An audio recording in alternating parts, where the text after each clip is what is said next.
Shalom à tous, Baruch Hashem, j'espère que vous allez bien, que vous avez fait un bon Shabbat.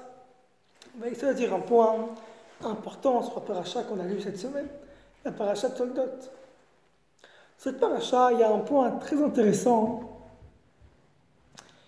Yitzhak, notre patriarche, dit à son fils Yaakov une phrase pour de moins étrange.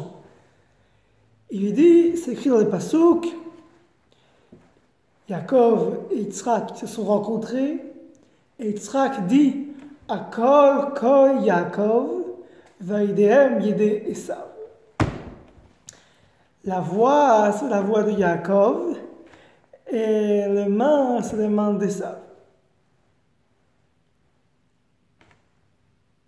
C'est extrêmement bizarre, ça veut dire que Akol kol Yaakov, la voix, c'est la voix de Yaakov.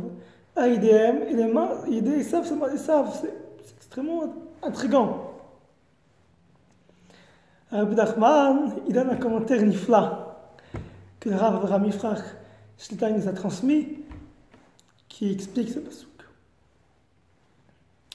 En fait, nous, on est le peuple juif. On a un peuple différent des autres peuples. Et on a quelque chose en plus que Dieu nous a donné et que notre patriarche Yitzhak dit à Yaakov.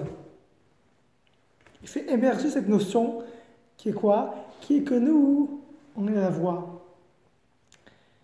Nous, peuple juif, on est un peuple connecté.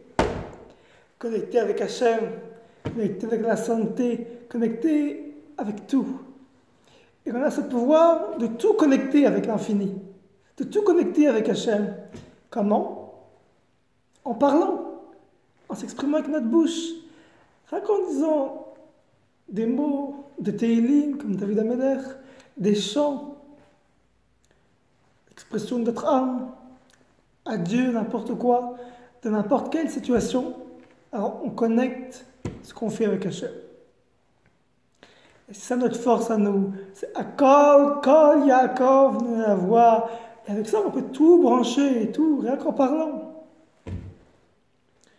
Pas que ça, c'est pour ça que dans la paracha suivante, qu'on va lire la semaine prochaine, paracha Vayitse, qu'est-ce qu'il y a écrit? Il y a écrit au sujet de Yaakov, et au sujet de Esav, une distinction. Au sujet de Esav, il est écrit Yeshlo Arbe, il a beaucoup.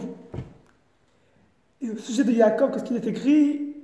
Yeshlo Kol, il a tout. Qu'est-ce que ça veut dire? On dit que Esav, il a beaucoup, mais Yaakov, lui, il a tout. Ça veut dire que c'est deux systèmes de pensée radicalement différents, deux systèmes de vivre complètement opposés. Il y a Esav, lui, il raisonne avec sa tête, avec son corps, avec ce monde-ci. Et donc, il essaie de travailler avec les éléments, à droite, à gauche, comme il peut, avec son cerveau, avec sa connaissance, avec sa capacité. Et donc il accumule des données, des renseignements et des potentialités exploitées. Tandis que Yaakov, Yeshlo Rav, lui il a tout. Parce que lui, il a besoin de quelque chose, il demande à Hachem. C'est écrit qu'en haut, il y a un lève à Elion, il y a un cœur du ciel. Et de ce cœur-là, on peut tout télécharger, tout. On a besoin de quelque chose, on demande, et ça vient. C'est ça que nous, on est Bnei Yaakov, et Yeshlo Rav, il y a tout. C'est pour ça que c'est pas étonnant que toutes les grandes découvertes sont faites par des juifs. Parce que nous, on a cette capacité-là d'avoir tout. Comment on a tout? Seulement en parlant.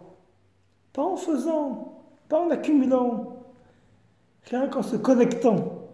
Et en se connectant, alors on arrive à attraper ce qu'il faut. Une fois, le Rav Avraham Yifrach Shlita nous a dit, je révise jamais un cours de Torah que je fais. Quand je donne un cours de Torah à des gens en conférence, c'est toujours fait de manière naturelle, jamais en révisant. Pourquoi? Puisqu'un cours révisé, c'est un cours où j'ai accumulé des connaissances. Alors qu'un cours où je viens sans rien, je me connecte avec l'assemblée et avec Dieu et je peux dire ce qui vient de mon cœur. C'est déjà encore peut-être méritant, nous tous et nous toutes, de se connecter avec les choses, avec Hachem, de tout connecter, toute notre vie de connecter avec Dieu, avec l'infini, rien qu'en parlant. Et avec cette méthode-là, on peut être méritant d'avoir tout. simplement. Shavuot Tov, une très bonne semaine.